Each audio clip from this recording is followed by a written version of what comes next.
नमस्कार. श्री स्वामी समर्थ. ओम नमः शिवाय. आपण आता हा तिसरा व्हिडिओ आहे. वास्तुशास्त्राबद्दल बोलत होतो.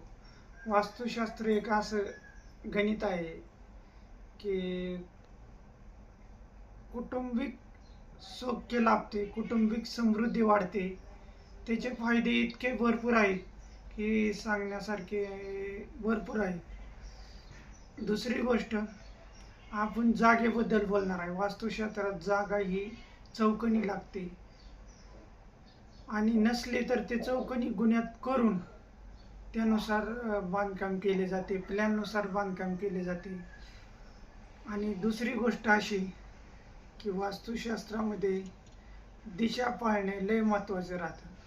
दिशामुळे वास्तुशास्त्राचे गणित जुळतं आणि त्याच्या मागे फार मोठे सायन्स लपलेलं आहे.